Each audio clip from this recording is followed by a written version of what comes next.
sources, the Home News Tribune, the Borough Clerk and school offices, and the district website. Can I have a roll call, please? President Holmes. Here. Vice President Paulstrom. Here. Paul Diamante.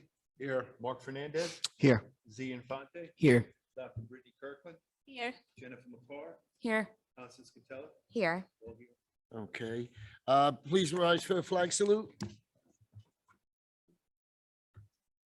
I pledge allegiance to the flag of the United States of America and to the republic for which it stands, one nation, indivisible, with liberty and justice for all.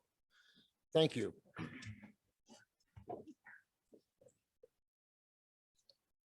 At this time, let it be resolved that the Roselle Park Board of Education meeting is hereby convened to the executive session for discussion of the following subjects: attorney-client privilege and personnel.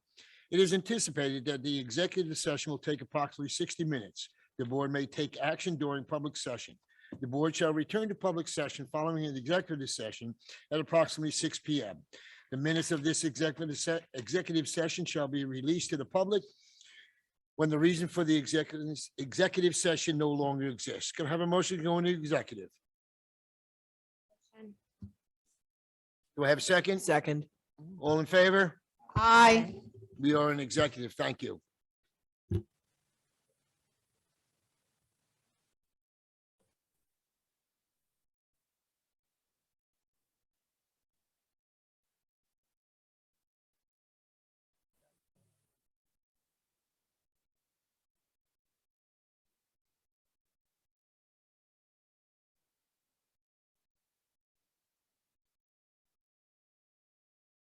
Motion to go.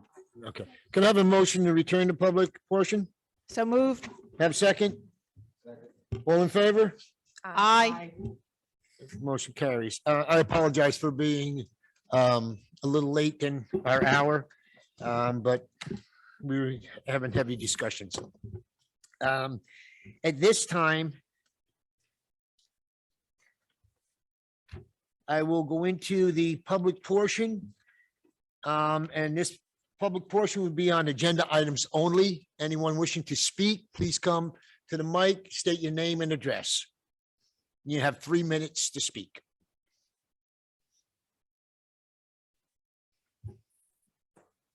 Don't all rush. Okay, seeing no, we'll move on.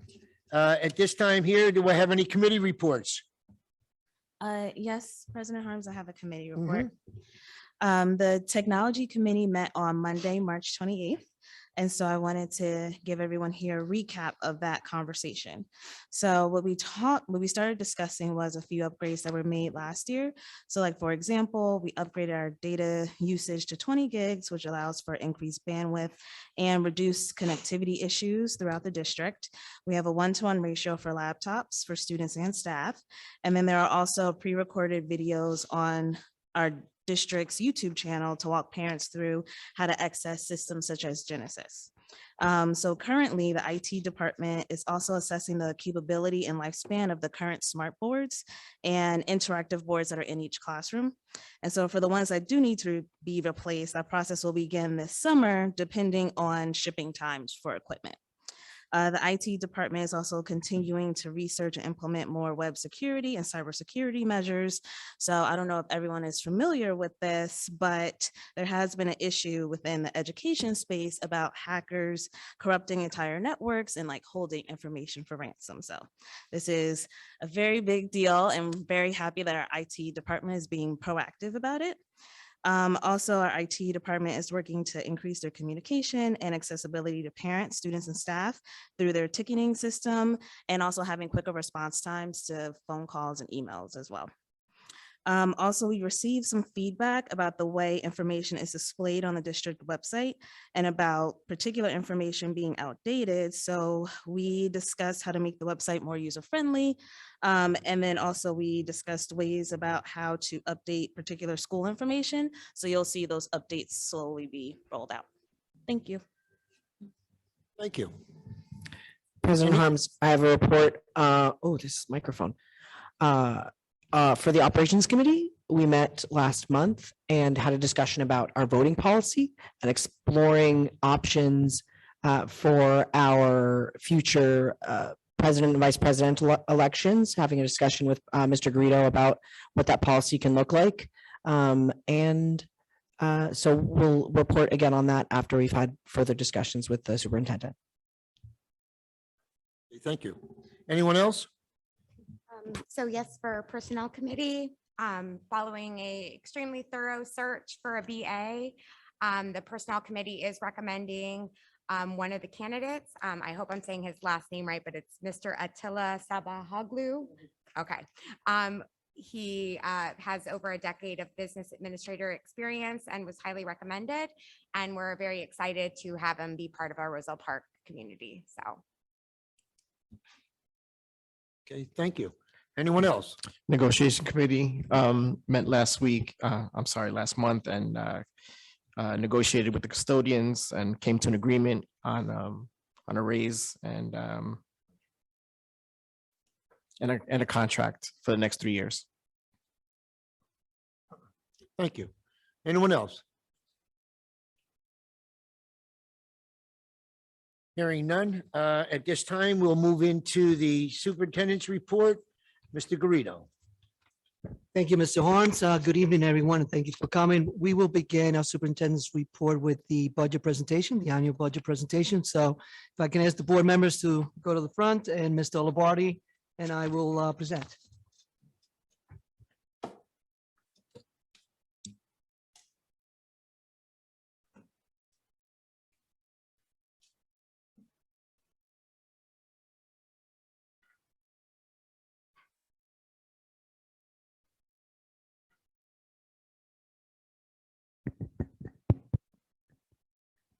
All right, as I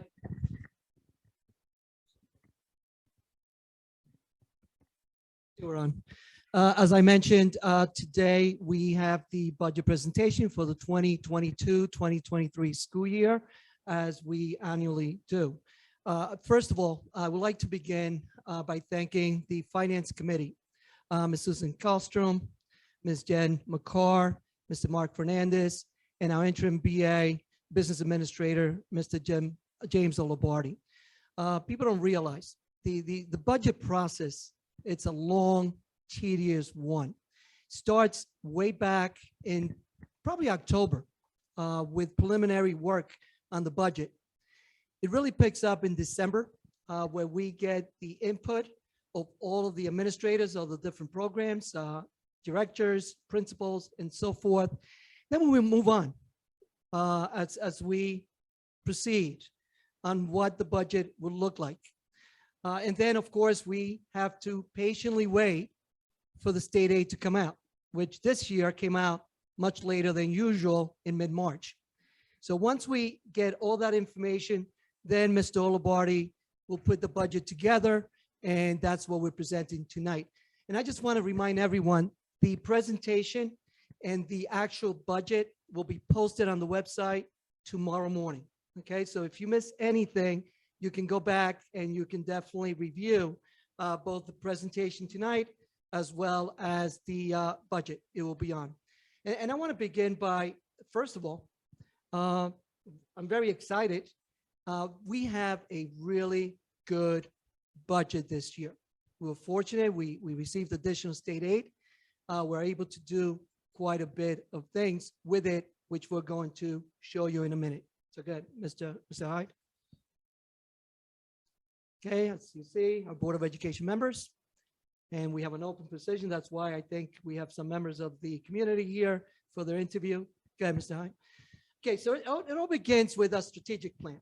And the strategic plan is the blueprint that we have for the district for 3 years. And this is going to be extended one more year, just so you know, because we still need some things that we would like to make sure that gets done before the end of the strategic plan. And then, of course, there'll be a revised one. So we concentrate on 4 areas when we discuss the budget and when we start putting the budget together. One is teaching and learning.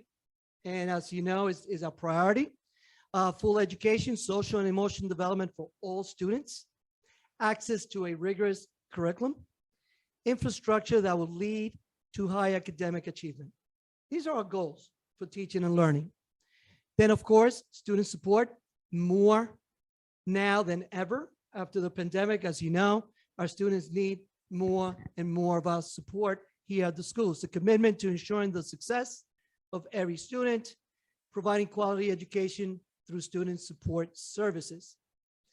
Professional development, you really cannot have the things above without strong professional development. And we really, really encourage our staff to take advantage of professional development and staff training. And of course, then a safe and secure learning environment, because students cannot learn unless they are in a safe, secure environment. So the agenda tonight will be as follows. Mr. Olibardi will go over the expenditures, the revenues. I will go over the programs and services, and then the tax levy information, so everyone knows. And just before I turn it over to Mr. Olibardi, not only is this budget, okay, student-friendly, where we can really do a lot for our students, but it's also a very responsible budget as well for the taxpayers. And you're going to be seeing that as Mr. Olibardi goes through the different slides. Mr. Olibardi?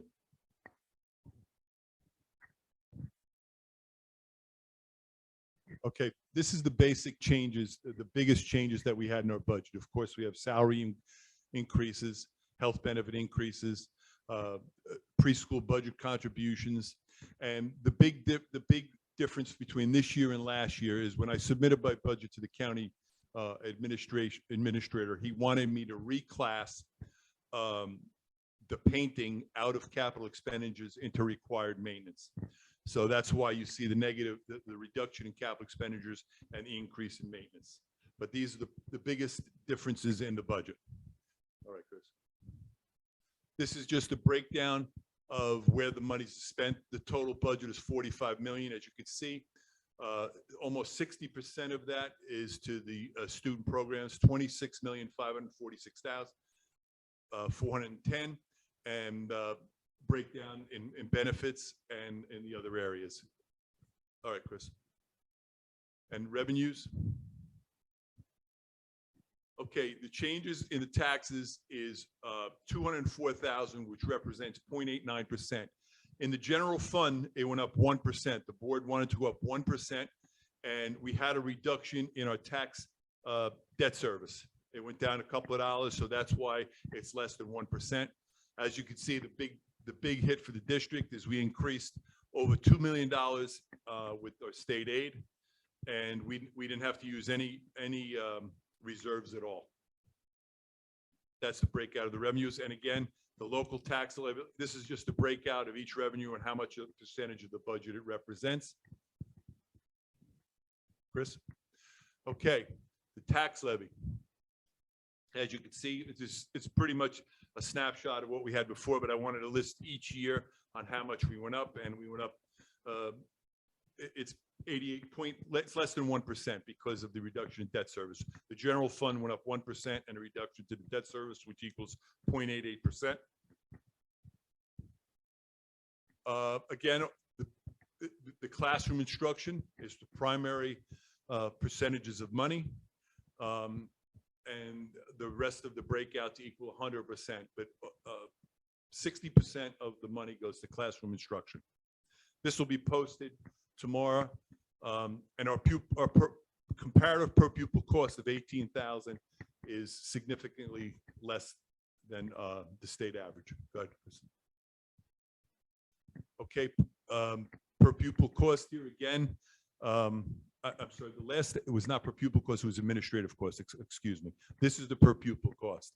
And again, we are significantly lower than the state average. Thank you, Mr. Olibardi. If you saw the pie that was presented before, 60% goes to instruction. And before that, the pie, before that, 64% to student programs. So it is a student-friendly budget. Obviously, we have contractual obligations that we have to spend some of our funding in, but the majority of the funding goes directly to student instruction and student programs. And here we have it there. So programs and services. Preschool, as you know, you may not know, but you may be aware, 3 or 4 years ago, we were very fortunate to receive a preschool grant. And this grant has been able to, and we have been able to find more space, and we are exploring additional space for preschool classes. We started with 27 students in the year 2017, 2018. We're up to 114 students in the year 22-23 school year. And again, the district, the administration continues to explore additional space so we can educate, because we know and we understand that early intervention and early education is key to our success and to the student success. So here we go. As you can see, it has grown by 322%. 7 classrooms we have in total right now. Okay, right here, some of the investment that we have made. New math initiative, Algebra for All. We're in the 2nd year now. We continue to add more to that. New science curriculum in K-8, more hands-on experiences, and updating our ELA curriculum, promoting acceptance, diversity, inclusivity, and project-based learning in our humanities. A new library program for K-5. You know, a few years ago when we opened up our full-day kindergartens, unfortunately, to be able to provide full-day kindergarten, and we, worked very hard on that, we did take the elementary libraries. However, we are reinventing the library program now by going to classrooms and having more access to different books. And a new financial literacy course or courses at the middle school. This is something that is state required now. Continue more career and technical education programs at the middle school and high school. New additional STEM courses for grades 6 through 8. As a matter of fact, we are converting some of our older rooms to more progressive, more new initiatives in STEM courses there. So medical detectives, we have one, app creators, science of technology, and that's going to continue to grow in the next year or two with robotics and things such as that. And we offer extracurricular activities and clubs, more than 50 between the high school and the middle school. And of course, some of the elementary, not as many. And continue early college. This is something that we really are now beginning to, actually we've been, okay, beginning to add more and more, because we know that we need to have our students career ready, college and career ready. So new advanced placement courses we have in place now, partnerships with colleges, and we are adding more next year. Dual enrollment, we're starting to do that. Seal by literacy, which is the two languages that they gain college credits through the seal of biliteracy. We have a bridge program to bridge the students to graduate earlier, continuation of medical research, and additional staff to support our programs. And this is key. We were able to fund this year additional programs. We don't have math coaches at the elementary school. We're going to be able to do that. We have at the middle school and high school, not at the elementary. We're going to also be hiring an additional ESL teacher because the numbers are growing. So we'll be able to provide more instruction for our ESL students. We're also going to add a reading phonics specialist for our special education students, where they're going to be floating. We're going to be looking our students, and we're going to use the Orton Gillingham program to assist our special education students a little bit more than, way more than we have been doing as well. Also, we really have been looking at and researching a student resource officer here at the high school. We have funded for that as well. You know, we have some concerns. We want to make sure that we have a trained resource officer here that they can work with the students with some of the either discipline issues or what have you. So we're going to be exploring that as well. So we're able to fund this with this budget. So we're really, really excited about that. Okay, Chris? Advanced placement exams are going up. Okay, we want to make sure we have our index in our college and career index moving up. Here, there's how we do it. And that's when you see the rankings come out for the high school level, that's what they're looking for. We're going to continue to add more and more and more. We're up an additional 165% from 18-19 school year. And here we have some of the advanced courses that we're going to be offering. Now, we're already offering some of them. We're going to be offering more as we continue to expand. Teaching and learning continue. After school programs, as you know, the last couple of years after, or the last year after the pandemic, we really needed to support our students. There was learning loss. There was social emotional loss. We wanted to make sure that we added some of these things, social emotional programs, but we also have STEM enrichment, robotics, instructional support, music and arts enrichment, ESL summer programs, extended school year for special education students, credit recovery for high school students, and learning remediation. As you know, we pride ourselves not only in our academics, but also athletics. Just last season, we had 2 state winning champions in Group 1. Our bowling team was a state group champion. Our wrestling team was a state, North Jersey state sectional champion. And we actually had athletes going all the way to finals in Atlantic City. But we also pride ourselves in making sure that we have a diverse program. The opportunities are here for students to be student athletes. And you know, we encourage this and we will continue to do that. Go ahead, Chris. Okay, and these are some of our initiatives. Device initiative district-wide, we were 6 through 12 probably 4 years ago. We are now pre-K through 12, one-to-one device district-wide. And Mr. Hyde is here. I want to thank him as well and congratulate him because the technology office did a lot to work towards that as well. Project Lead the Way, the middle school. These are STEM courses that are now part of our curriculum there. And of course, early college initiative, increase advanced placement, so they can gain credits before they graduate high school. And we are always updating curriculum and revising district-wide. And here we have all of our support services. The last one there, we just added this year, and we're going to expand next year, therapeutic counseling. We have partnered with a psychological agency to bring therapeutic counseling to the district for those students who really, really have struggled post-pandemic and with social emotional. That is something that we want to expand as well, and we want to, but the rest of them are all part of our support services program. And here we have a more professional development. I mentioned that we couldn't really have successful instruction unless we train our teachers to be the best, right? And professional development should be ongoing. That's how we grow, right? So we have it in SIAP, which is shelter instruction and now we are actually expanding. This used to be just for ESL students. We're expanding to all students now. We're training our teachers in our shelter instruction protocol. Advanced Placement Institute, Project Lead the Way, instructional strategies, best practices, response to intervention, RTI, social emotional learning, ESL strategies. And this year, we're going to adopt more training for responsive classrooms. At the elementary level, we have responsive classrooms where they have morning meetings with the students. And again, this is a social emotional part of our program.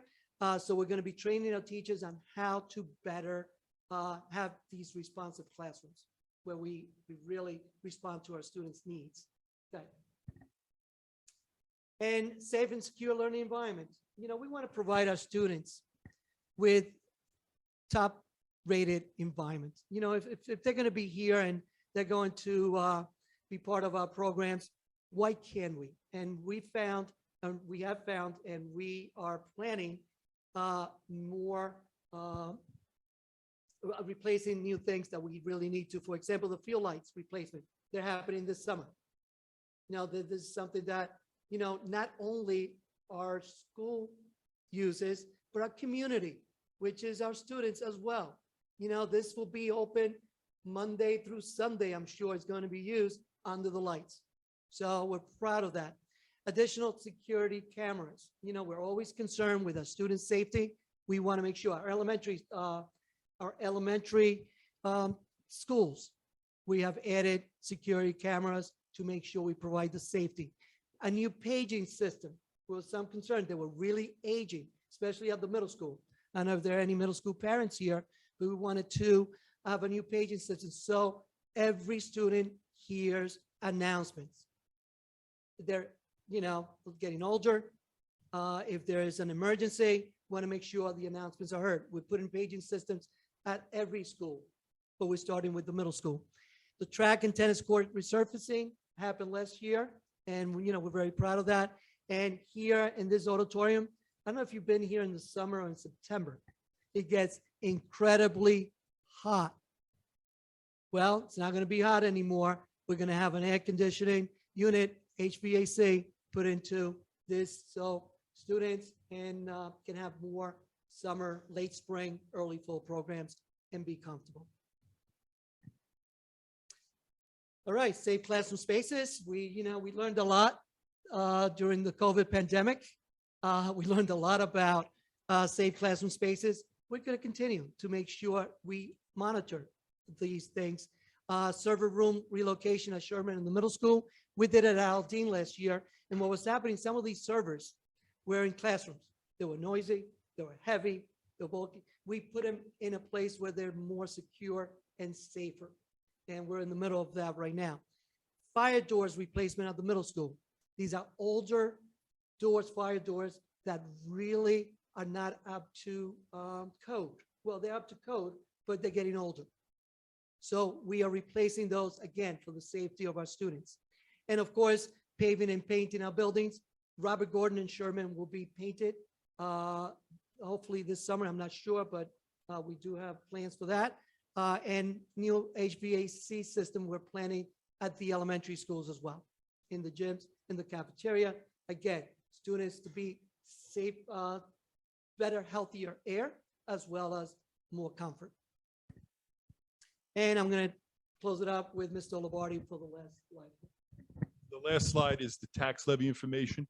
And the way this is calculated is we take the tax increase and divide it by the total evaluations of the town, and then multiply it by the assessed value of the house. And for $200,000 from last year to this year, we're going up $69.63, all the way down to $300,000, which is going up $104.45 for the year. And that's the breakdown of how the tax increase is for the school district would affect your tax bill. And Chris? And we'll open it up for questions if anybody has any questions about anything we presented here.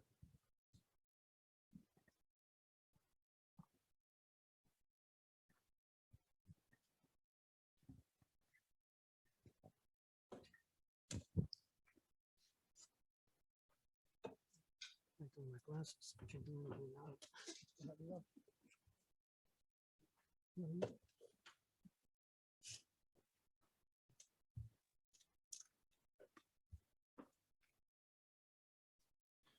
I want to thank you, Mr. Garrido, for your presentation. Budget. At this time, I will open up to the public portion on the budget. Please come up, state your name and address.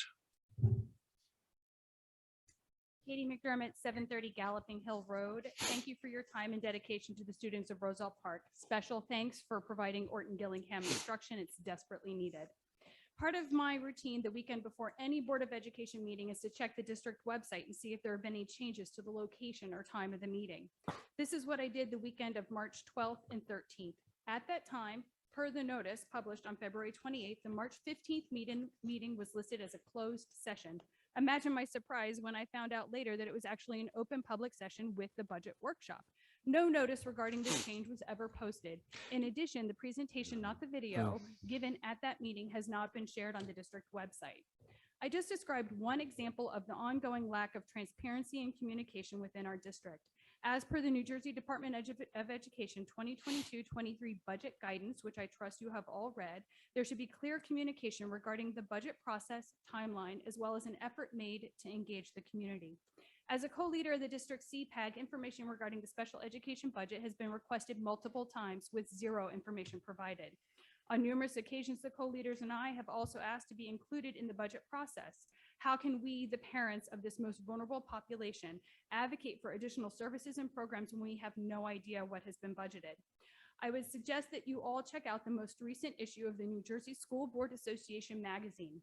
In it, you will find examples and testimonials from Board of Education members regarding community engagement and transparency. You'll notice a stark contrast to what is done here in Roselle Park.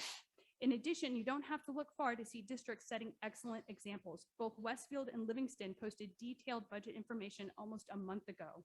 Livingston also scheduled a special session with community to address questions and concerns. The budget that is being voted on tonight was just presented a few minutes ago. As per the NJDOE guidance, an opportunity for the community to provide input and changes in reaction to community questions and requests should happen prior to a vote to approve a budget. In the past, you have said that you want community involvement, that you want parents to be part of the process, but your actions do not align with your words. How can you expect parents to ask thoughtful questions when they work full-time jobs, have families to care for, and are given literally minutes to review budgetary documentation, which to my understanding has been finalized for a couple of weeks?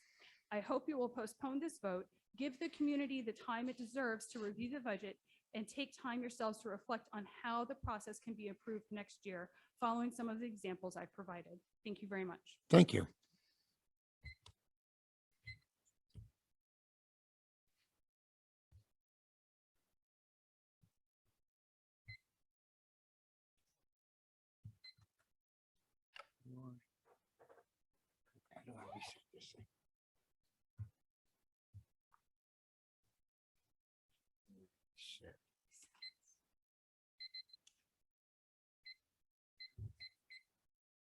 What did we say?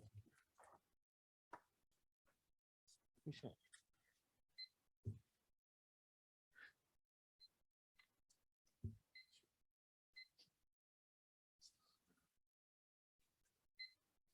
Whatever.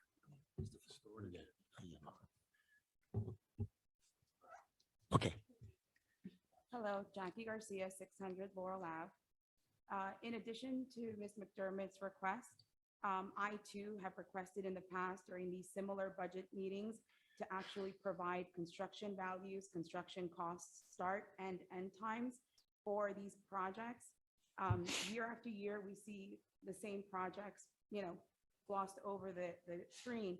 And while I understand that there are other priorities that happen throughout the year, without the actual duration of these projects, it's like a pipeline dream. We don't know when it's going to start, when it's actually going to commence, how much it's going to cost. And it's actually unrealistic for us, the public, to have any input and or say. There were a lot of things that we applaud on the budget. So passing it tonight is super important, but I also feel like the public, when it comes to paying taxes, we have to be able to understand when these projects are going to start, when they're expected to finish, and the construction values.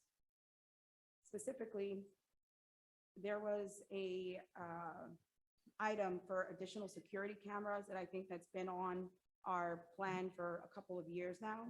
I was excited to hear about the paging system in the middle school, and the high school auditorium air conditioning was also something that has been put in the budget a couple of years ago. So from the public perspective, seeing these projects time and time again on the screen without any tentative start or end dates, it's unrealistic for us to expect that they will actually be completed. So we would like some transparency and additional information when it's presented in a meeting of this form. Thank you. Thank you.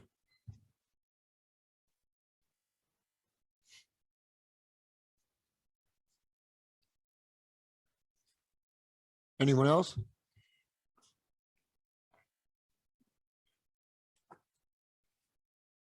Hi, everyone. My name is Francesca Hunt. I live at 620 Large Street. I just would like to make a comment about the budget specifically. Can you just speak just a little louder? Yes. Thank you. Sorry. I would like to make a comment about the budget, specifically the budget for special education students.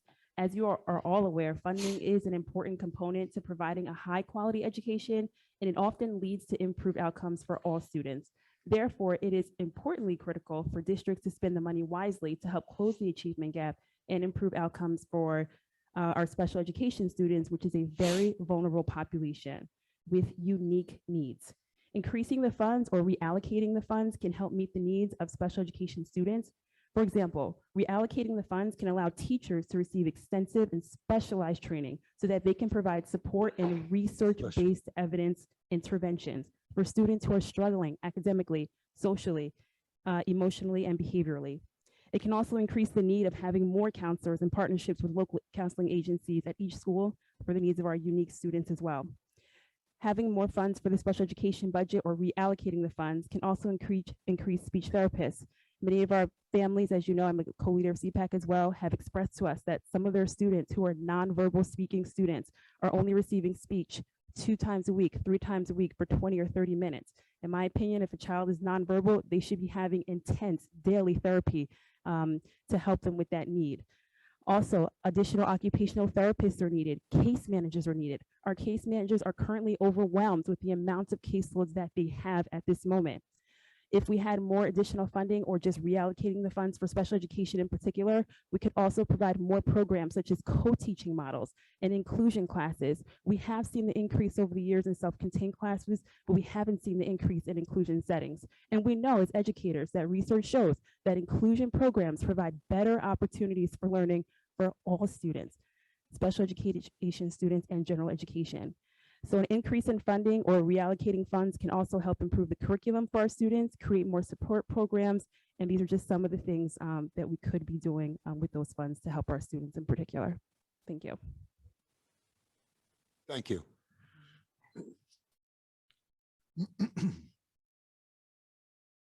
Hi, Mildred Vargas, 145 Charlotte Terrace. First, I want to say thank you for your service for our kids. I'm pretty shocked today, I have to tell you. First time that we're seeing the budget here. I'm one of the co-leaders from our CPAC group, and we have requested numerous times for this budget to be shared.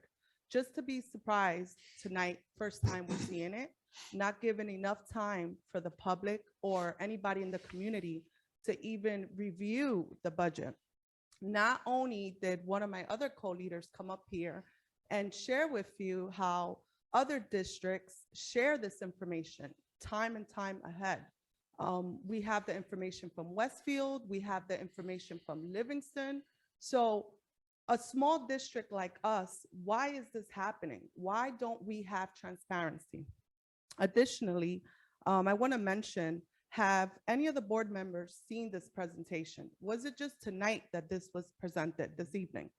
How much time in advance do you have to even review? How are we ensuring this is what we need for special education?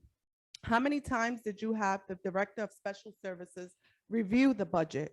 Since we've been asking numerous times, week after week, what is the budget?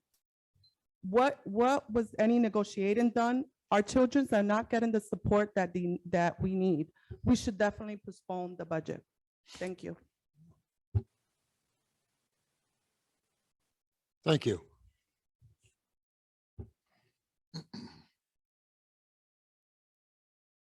Anyone else?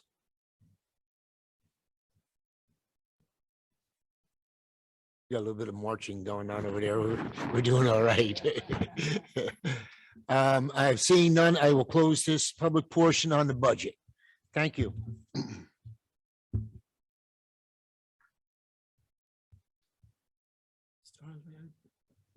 Give another a part of the superintendent's report. Sure, go ahead. Something else. Go ahead. Thank you, everyone, and thank you for your comments and questions. I really appreciate it. I just want to touch on another subject this evening.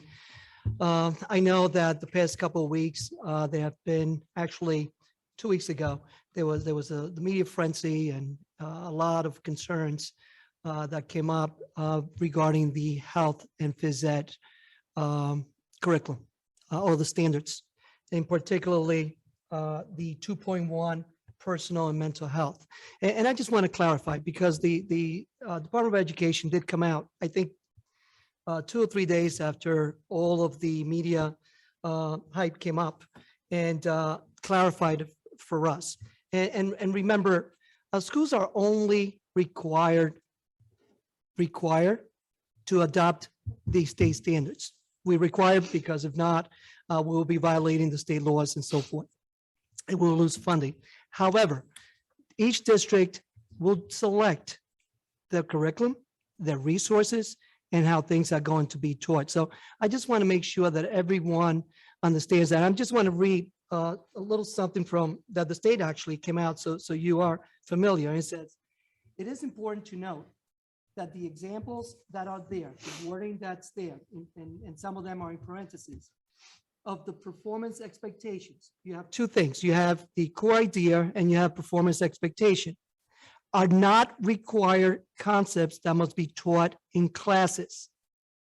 These are merely examples, and school district's curricula does not need to include these specific words or concepts in order to meet the core ideas or performance expectations of these standards. So I just want to make sure we clarify that. And you know, some of the members of the community that came up spoke about transparency. Where we are right now is we're still working with the 2020 standards that was approved by the board actually on August 18, 2020. Curriculum director, he's part of a consortium that works with the county. We'll be putting together a committee with this timeline that I'm going to announce to you. We're going to approve the curriculum writers at the next board meeting, which is May 10th. The work will be completed by July 8th. We will bring it to the board for review. But in the meantime, we are going to seek community input as well. And I just want to let you know that the state also, through a code, okay, which is NJSA 18A, column 35-4.7, give parents, it's a parent statement of conflict with conscience, which means that parents can opt out of anything in the health curriculum or the family life curriculum that they're not comfortable with. So what we're going to do is we're going to have a consent form on the Genesis site or platform. And every standard is going in 2.1 or whatever standards for the health and phys ed are going to be listed. We will give parents opportunity if they do not want their child to participate in any particular lesson, they can opt out. They can check those that will go to the teachers. They will be given alternative assignment. So I want to let you know that we will be responsible. We will make sure that our curriculum is age appropriateness, and we'll make sure of that. So I just want to make, you know, sometimes things go to the extreme and you know, and again, the family life curriculum has been around for a long time. And I remember when it first came out, there was a lot of hype and a lot of concerns and so forth. And yes, we want our students to learn about things, and the state is requiring us to teach for students to be prepared. However, is how we introduce it and how we execute it and teach it is what's important. So I will continue to update the parents at every board meeting beginning the May 10th, and we will let you know. And most likely in July, we will have, and not most likely it's going to happen, the board will have an opportunity to review everything. It's now going to be adopted or approved into August. And we will let you know how we're going to be teaching with a timeline of each of the lessons. There's a pacing guide that we have. So the timeline will be also posted as well. So I just want to make sure that you know we're working on it. We will make sure that you have the information you need. We'll make sure you have the opportunity to opt out. You will make sure that you have the opportunity to speak to your children. And we want to make sure that you have an opportunity to review what's going to be in it as well.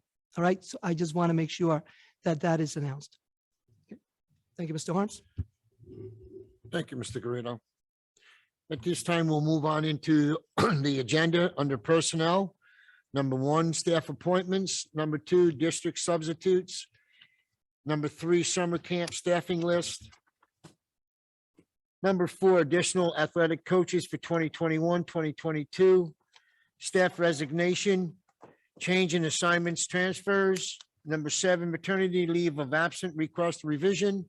Number 8, New Jersey NJSIAA participation.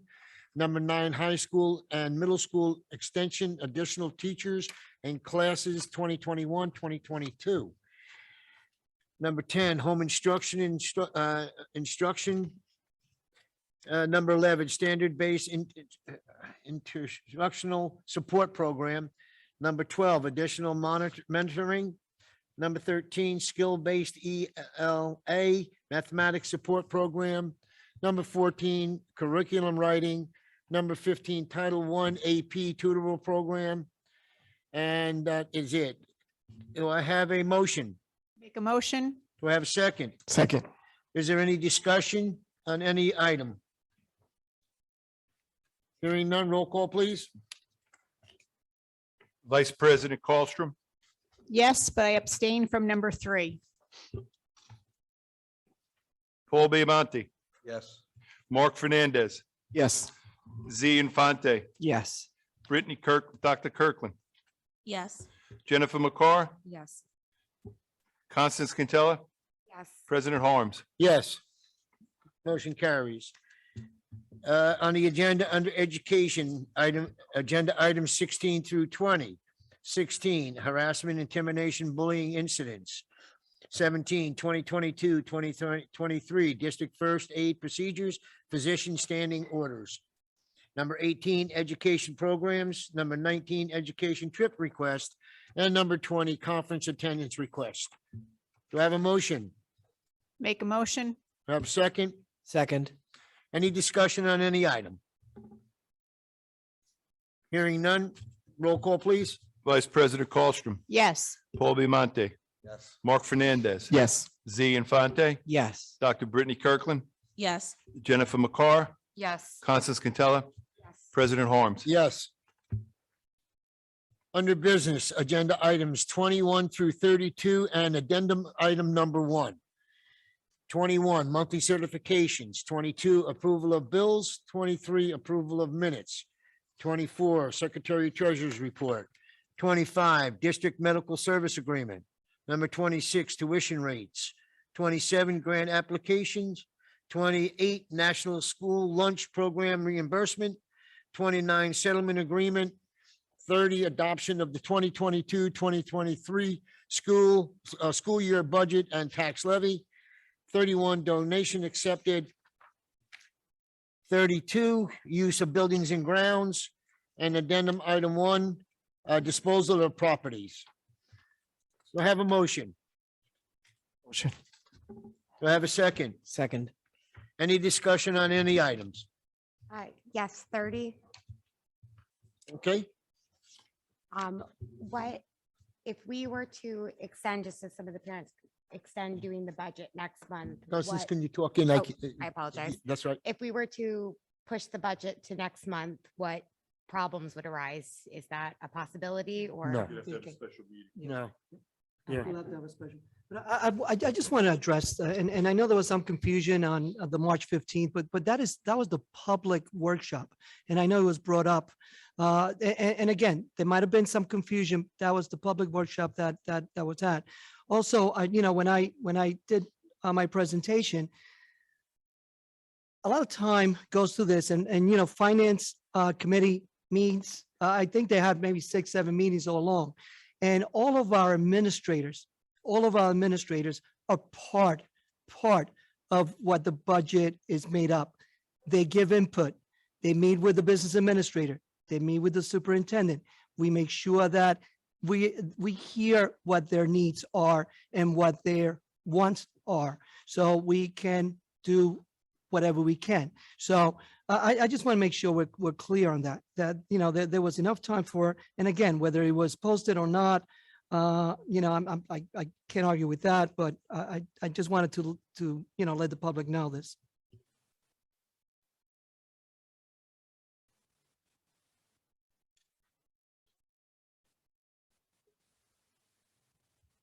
Vice President Colstrom, Yes.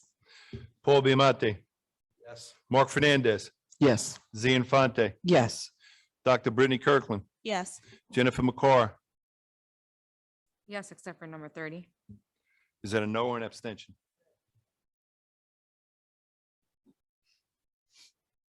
Constance Catella, Yes, with abstention for 31C. 31C. Yes. President Harms. Yes.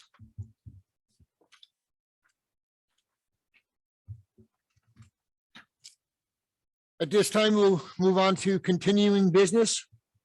Do we have any?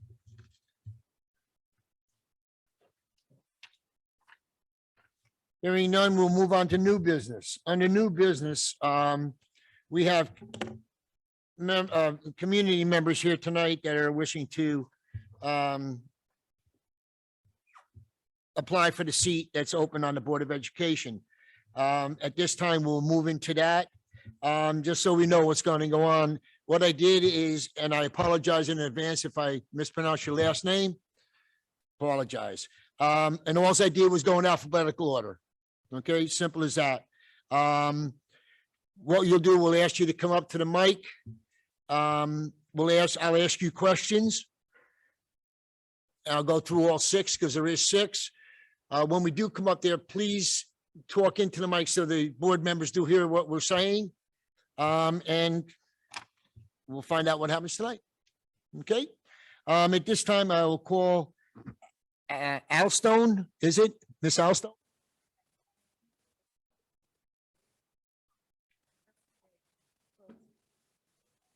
Hello, everyone. Good evening. Thank you for coming out tonight. I thank you for that. There's four questions I'm going to ask, and then you give your response, okay? Okay. Okay. The first one is, do you have time to dedicate to the board noting that there is more than one, that there is more than one meeting of a board meeting, and there are also committee meetings? Yes, I do. What committees are you interested in and why? I'm interested in education. I'm a parent of two children that go to Roselle Park Middle School and elementary school. I also work in public health. So when I saw that there was an opening for a board member, I thought that I should apply. I think I have something to contribute as a parent. I worked for the Board of Education in Perth Amboy some time ago in special education, one-on-one as a paraprofessional, and then I went into nursing. So I felt that it would be something that I would like to contribute my extra time to. Okay, thank you. Do you have any, well, you did, one question is, do you have any children in our school I district? do, yeah. And you obviously, you've mentioned that you have, Yes. so we won't ask you that again. Okay. Tell us why you think you would be a good addition to the board. I think I would be a good addition just based on my experience as, again, having two children myself here in the Roselle Park School District. And then also I've worked again for the Board of Education, and I also work in public health currently. So I think I have a perspective to give. I think that I have opinions. So I think that I would be a good fit. Okay, thank you, and thank you for coming in. Thank you so tonight. much for Thank you. having me.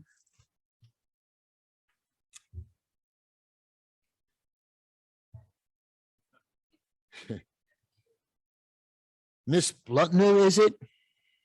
Okay, hope I got that one right anyhow. Good evening. Good evening, and thank you for coming out tonight. Thank you so much. Again, we'll ask you four questions and you just give your answers. Do you have the time to dedicate to the board, noting that this is more than one, just a board meeting, and there are also some committee meetings? I do. What committees would you like, are you interested in, and why? I certainly would love to work with the curriculum condition of part of the committee as a current teacher over in Elizabeth, as well as getting my certification for my admin cert for supervisor and principal. I have a lot of experience understanding and learning the process of forming the student-centered learning experience. Okay. Do you have any children in the school district? I'm just about to. Fortunately, because of the expansion of the preschool program, my daughter, my 4-year-old will be starting at Sherman in the fall. And hopefully 1 year later, my son will be part of the preschool as well. Okay, thank you. And tell us why you think that you would be a good addition to the board. I feel because of my current experience as well as being a citizen of Roselle Park, I have a very empathetic ear to many areas of the stakeholders that are considered when the Board of Education makes their important policies and decisions. Being a teacher, learning the administrative process, being a parent, being as someone who is grown in the New Jersey public school system, really having this investment of my time, my energy, and my family in education. It will help me learn and listen and help make the most informed decisions possible. Okay, thank you. And thank you for coming tonight.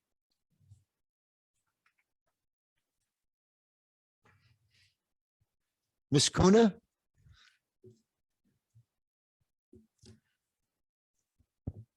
Hello.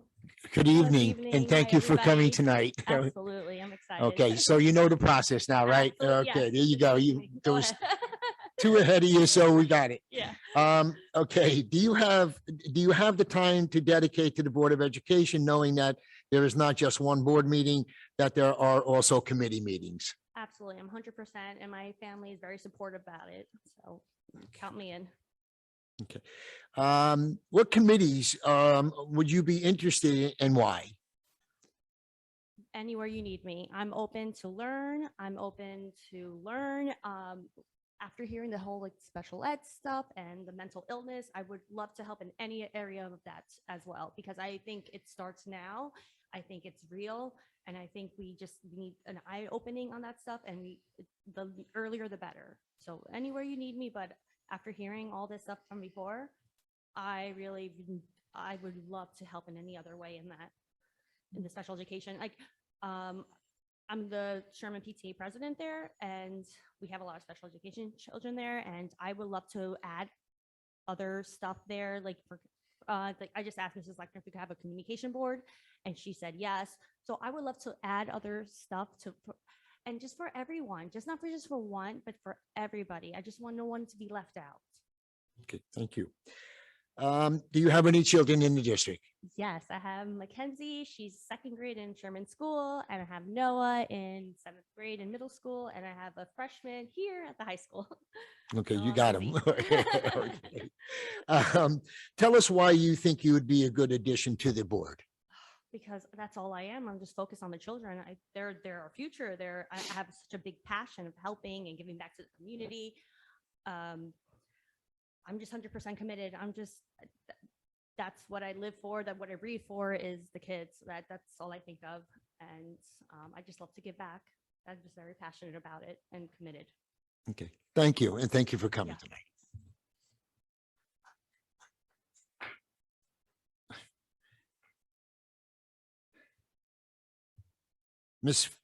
I'm not going to get it. I'm not going to get it. Who? Figueredo? I knew I wouldn't get it. I was practicing too. Hello. Thank you for coming tonight. Oh, thank you for having You me. know the process we're in right now, right? Okay.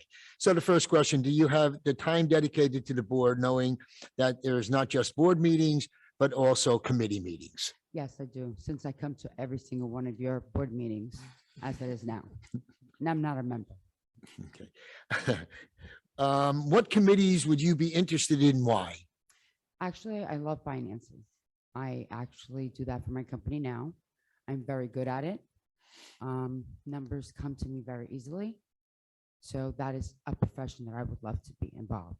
As you were showing numbers, it was going through my head as everyone was pointing out regarding education for the children. That does concern me. I would love to be part of that financial group. Okay.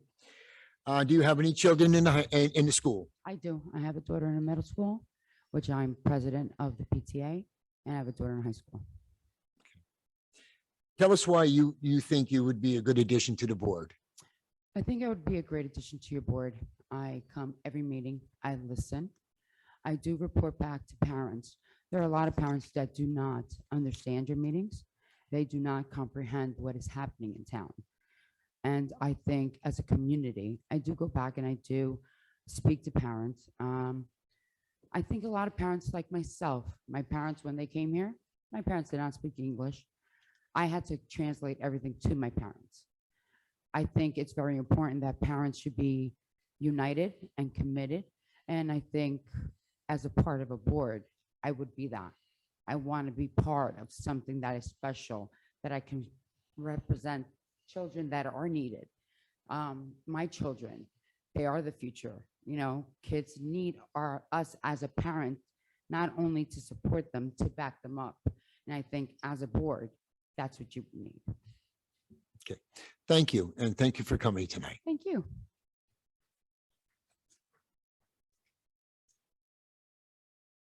Mr. Monroe?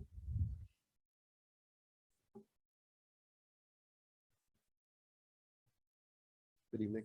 Good evening. Thank you for coming tonight. Thank you for having me. Do you have the time to dedicate to the Board of Education, knowing that this is not just board meetings and there are committee meetings also? Definitely. My wife approves. She'll let you? She'll allow me out. What committees are you interested in? Why?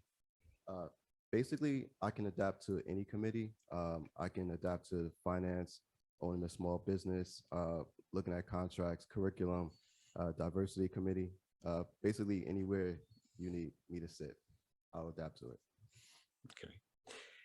Do you have any children in the school district? Yes, I have a son in Aldine. Tell us why you think you'd be a good addition to the Board of Ed.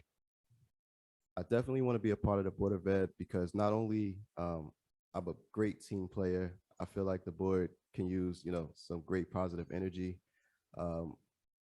Before COVID, for 5 years, I had an anti-bullying tour that I had within the middle schools and high schools. I'm very in touch with the youth. I can definitely be a voice and listen to both sides, being on that side of the table as well as here. Definitely communicating to mediate a lot of situations. I've been working with the state as a social worker for 18 years. I've also been a mentor from the time I was like 18. So I'm definitely in tune with what the youth want and what a lot of times they feel like their voices aren't being heard. And I want to be that voice to kind of like bridge that gap between us and them. And to help also continue to move Roosevelt Park, forward in a positive way. Okay, and thank you. And thank you for coming tonight. Thank you.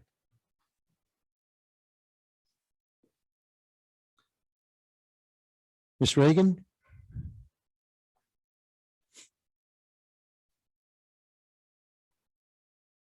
Good evening. Good evening, and thank you for coming tonight.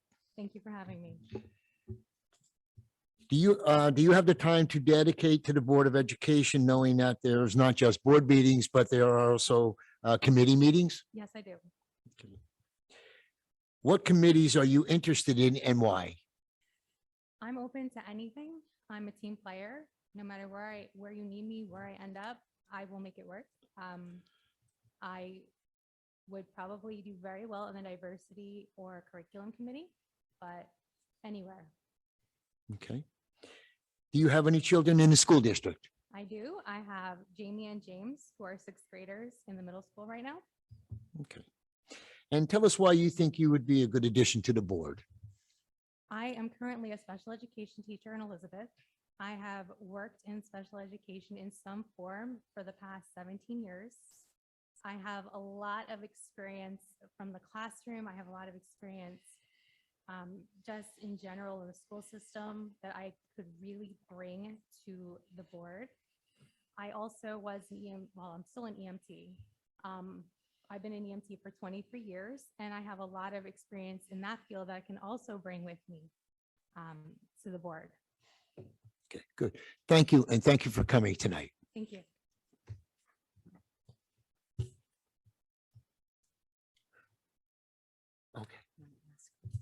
Yeah.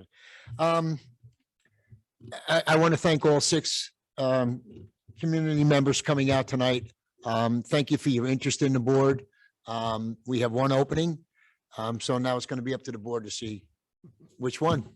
Okay, so board, at this point, I'll ask for any, yeah, any nominations. I nominate Lucy Figueredo.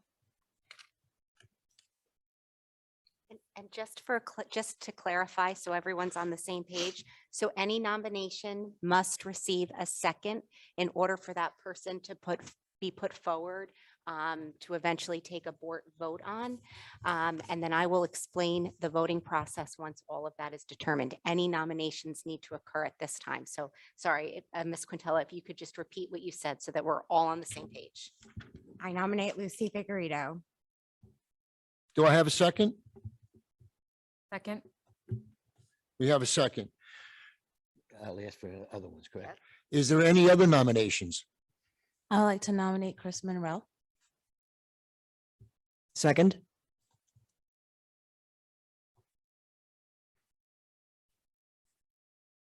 I'd like to nominate Michael Ann Regan.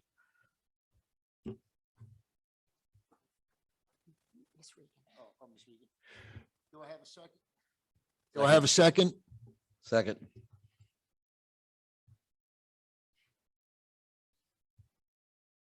Anyone else?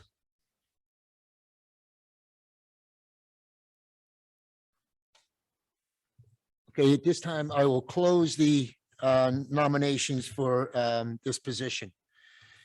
Okay, so then if I could just explain for a minute, the board has a specific policy with respect to voting on a vacancy for a board member. It's board policy 9113, and the policy specifically provides that the vacancy shall be filled by a majority vote of the remaining members of the board after the vacancy occurs. So the Roselle Park Board of Education holds 9 seats. You currently only have 8 members filling them, which means that you need at least 5 votes for one person in order to be able to establish that person as being appointed to the board. We also have a board policy with respect to the voting method, which means that it's board policy 9325.4. A vote can be conducted by voice, show of hands, or roll call. Either way, it will be expressed at the table this evening, the vote of each board member. Since we do have more than 2 people who have been nominated for this, my recommendation would be to state which person is up for vote at that time. I'm sorry, is to go through the vote and say the name of the person that you are voting for. If any board member chooses to abstain from voting, that will not be counted at all. You still need 5 votes in order to appoint someone to the board.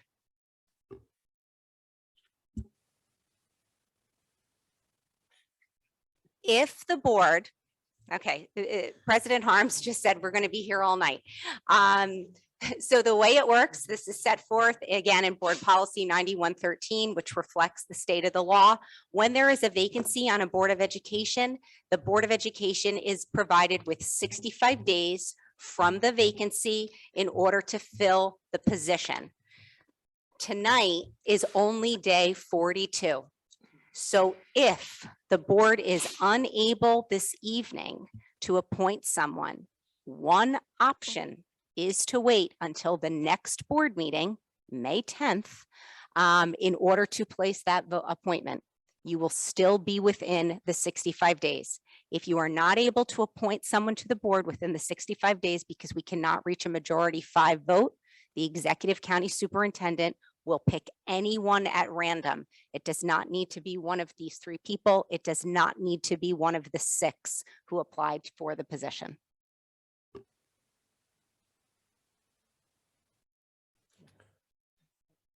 Okay, excuse me, we go by roll call? Yes. Okay, Yes, we'll go we'll by roll call. roll call. Vice President Colstrom, Say a person's name, right? That is correct. Michael Ann Reagan, Paul Biamonte, Michael Ann Regan.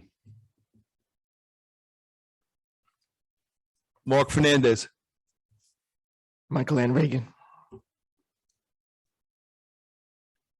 Z Infante, Chris Monroe. Dr. Kirkland, Chris Monroe. Jennifer McCarr, I think I'm gonna mess up this name. Lucy, I think V Figueredo. Constance Quintella, Lucy Figueredo. President Harms, Lucy Figueredo. 332. Okay, so we've not reached a majority. The board can certainly make the decision to vote again.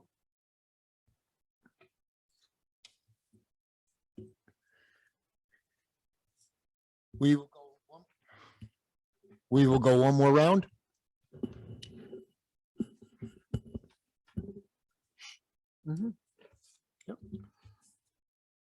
Vice President Colstrom, Michael Ann Reagan, Paul Biamonte, Michael Ann Reagan. Mark Fernandez, Michael Ann Reagan. Z Infante, Lucy Figueredo. Dr. Kirkland, Michael Ann Reagan. Jennifer McCarr, Lucy Figueredo. Constance Quintella, Lucy Figueredo. President Harms. Lucy Figueredo. 4-4. You've not reached a 5-vote majority. The board can make the decision to vote again or defer the vote until the next board meeting, as you will still be within the 65-day time limit. Question, if we wait till next meeting, do we use the same members or the same people? If you wait till next meeting, the same individuals, Lucy Figueredo, Chris Monroe, and Michael Ann Regan will still be the individuals up for vote as you asked for nominations and then closed the nominations. Right, okay, so. You could also, I mean, I know we're close to the end of the meeting, but you can also go through the One more. remainder of the meeting that you have and go back to this vote, before, at any time before we close. Okay.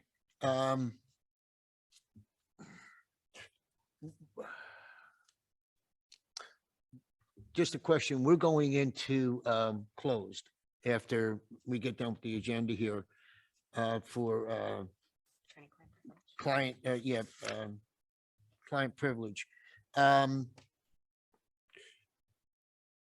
We can come back in after that and do the same thing? Yes. So what Mr. Harms is asking is, if you look at your agenda, what you see on there is obviously public participation, the last public participation, which we have not yet reached. And then you see that resolution for executive session if required. The board plans to pass a resolution tonight to go into executive session. The amount of the time frame, it says 30 minutes in the agenda. I would, the board can sort of adjust that if needed. They'll make an announcement as to that. It also reads in there that the board may take action when it reconvenes to public session. That would be on anything that the board discusses in executive session, but as well as any remaining item for public discussion and action, which, yes, could be to revote on this matter after that executive session. I guess I'll leave it to the board if the board wants to vote one more time now, or do we kind of want to take I keep on hitting it, take a break from it and then do the public participation, going into executive and then come back in? Just a quick, how many board members want to take the vote now? I'm open to voting again. He's open to voting again. Okay. Okay, I hear one, so, we'll go in the executive. We'll go on. We'll do public participation right now. I'll open up the floor to public participation. Anyone wishing to speak, please come forward, state your name and address. You have 3 minutes to speak. Hello, I'm getting old. I need my glasses. Jody Foy, 429 Seton Avenue. I just want to point out the thing I love best about Roselle Park is the small town feel and how everybody is connected. Not to throw anybody's age under the bus, but Mrs. Carlstrom was my teacher when I was in high school, and I was Z's teacher when he was in 3rd grade. And Mr. Monroe, I had Christian last year in my class. So it is a lovely connected web here in Roselle Park. I just want to start off by thanking the administration, specifically Mr. Garrido and the board, both past and present, for their hard work over the past 2 years and always working with the best interests of the children at the forefront of their decisions. It's been a very challenging 2 years, both as a parent and as a teacher. As things start to return to normal, I just want to bring some positivity to the community and let you know some of the events that we have going on regarding our high school seniors. Yes, Jared is graduating. I think it's 8 weeks. The senior parents, as part of the PTSA, have been planning our project graduation celebration for the night of June 20th, and we have a really fun event planned for them. We've been also planning many fun events as we raise money for project graduation. I want to give a big shout out and thank you to the high school administrative team, Mrs. Costa, Mrs. Backert, and their administrative assistants, Mrs. O'Connell, Mrs. Hunt, and Mrs. Badillo, for being so supportive and helpful with the process. And also again to Mr. Garrido, who's been very supportive of the things that we've been trying to do for project graduation. This past weekend, the seniors hosted a very successful car wash. We had a great group of both parents and seniors working together. Even more important than the money we raised was just seeing our high school seniors getting together, interacting, having fun, and working together to raise money for their project graduation. This Sunday, May 1st, we have a community food truck festival planned. We have 4 delicious trucks coming. We have music. We have some vendors coming. We have a kids' fun area planned to entice some of the families to come. We have games, crafts, and activities. I have lots of high school seniors signed up to work with the little kids doing crafts and hula hoops and different activities. The prices are $5 for an individual and $10 for a family, and it runs from 1 o'clock to 6 o'clock. I have flyers that I can leave if you can take and pass them around. We are hoping it serves as a great opportunity, not only to fundraise, but for a way for Roselle Park families to get together and have some fun. We also have Mr. Roselle Park planned for June, and we'll have more information on that later on. We have some 50-50 raffle tickets that are still being sold. And I won't hit you up again, Mr. Harms, you've already purchased. Thank you. I haven't won yet. We started selling those tickets during the high school musical, which again was another wonderful event for the community to see students and families together. If anybody would like a ticket, you can reach out to myself or Alicia Marino via the RPHS PTSA page. Again, I just want to say how positive it is to be part of Roselle Park. I've grown up here and I love it. Thank you, everyone.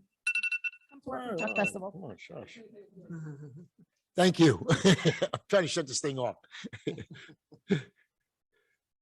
Hi, Cindy Mago, 433 Walnut. I'd like to speak about the new health standards that Mr. Garrido spoke about earlier. I've actually read the standards, not just what was on the news, because I like to do my own research. I was going to actually read the standards that I'm uncomfortable with until I saw a minor in the room. So I'm just going to skip that. You could read them for yourself because I don't feel they're appropriate for any children. In addition to the actual standards, there's many links to amaze.org on some of the state's trusted websites and resources, which frankly, I think are quite disturbing. And I really hope that this district will never use them or allow them to be used by a teacher because they are just completely inappropriate for children.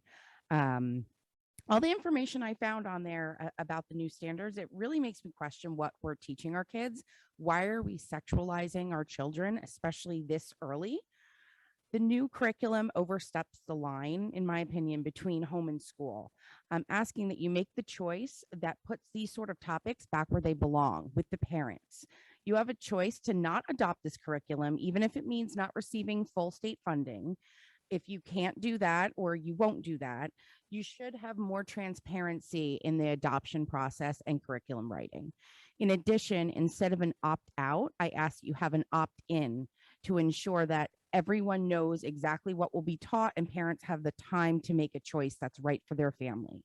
Or you could have the new curriculum completely separate and teach it in its own classroom at the end of the year and only have students that opted in, as East Hanover is actually planning on doing next year. Whatever you choose, I hope that you remember that the parents have the right to raise their children the way we want, with the values, morals, and religious or non-religious beliefs that we want to instill. Every family is allowed to have their own views on sex, abortion, sexual orientation, abstinence, etc.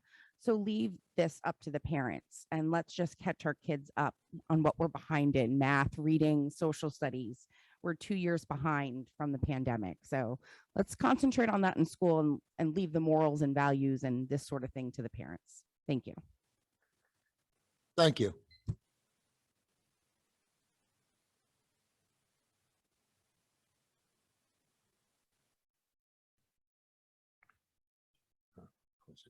Sorry.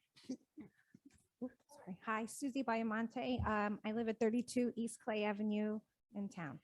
So I'm also extremely concerned about the new curriculum and topics that will be implemented beginning September 2022 for comprehensive health and physical education under the social and sexual health topics.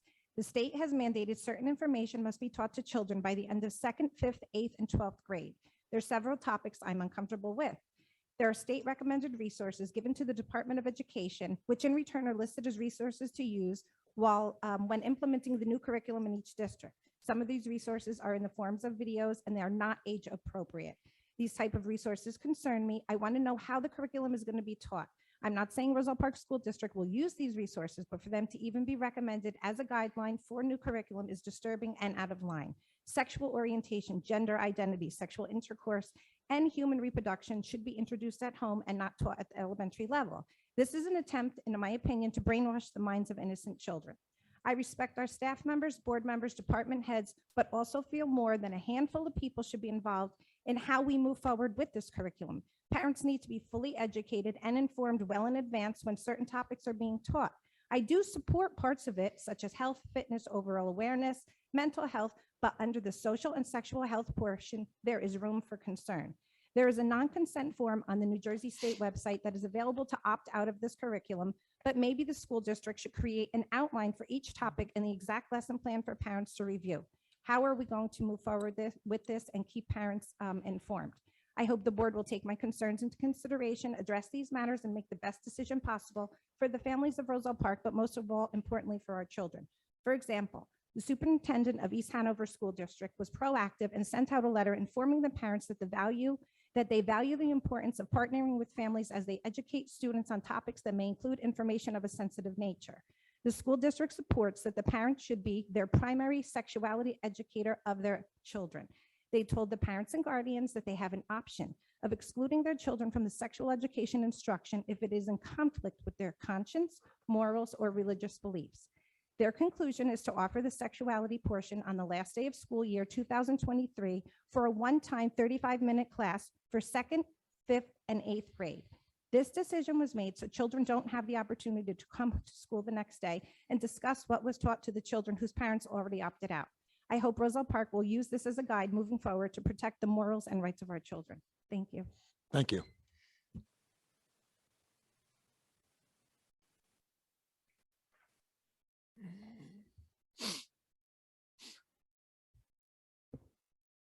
Hello, Jackie Garcia, 600 Laurel Ave. I wanted to speak upon compensatory services that were recently passed. On March 3rd, Governor Phil Murphy signed into law S905-A1281, which is a bill to protect the rights of students with disabilities to compensatory education arising from COVID-19 school closures. So for any parents who have either filed or are thinking about filing for compensatory services, this new legislation requires school districts to hold IEPs, meetings, and make determinations about pandemic-related compensatory education due to New Jersey students with disabilities no later than December 31st of 2022. The law anticipates that family and school districts will work cooperatively to resolve compensatory education claims. However, if this does not happen, the law extends the deadline for filing due processing hearings to September 1st of 2023. Thank you. Thank you.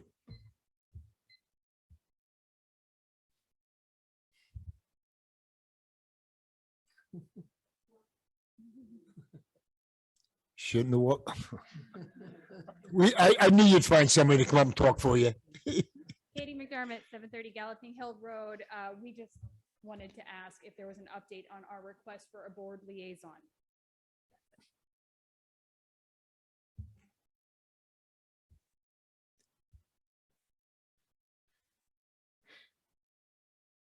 Good evening. Michelle Schmidlin, 804 Prospect Street. My concern is also about the social and sexual topics in the new curriculum.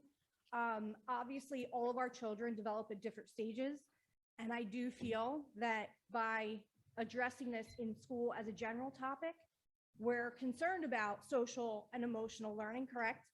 So those kids who are not developing as quickly as some of the other kids may cause more social emotional issues because then they feel that they are not normal, right? So I don't feel that it's something that our school districts should be teaching in the schools. I am public school raised. I am a public school employee. I love the way our public schools work, but this is not something we should be involved in. Thank you. Thank you.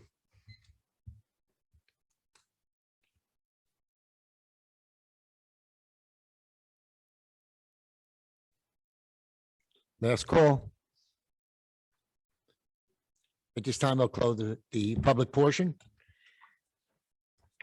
At this time, the Roselle Park Board of Education meeting hereby convenes to executive session for discussion of the following subjects: attorney-client privilege. It is anticipated that the executive session will take approximately 30 minutes. I don't think it should be much longer than that.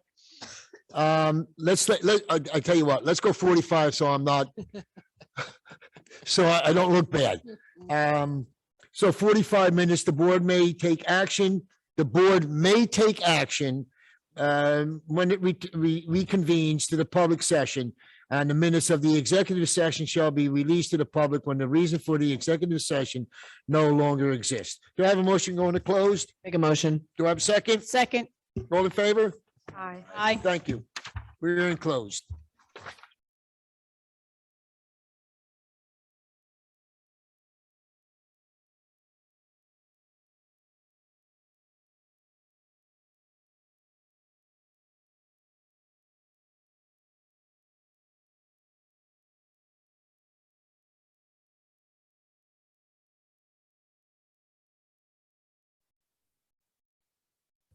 At this time, I'd ask for a motion to go back into open.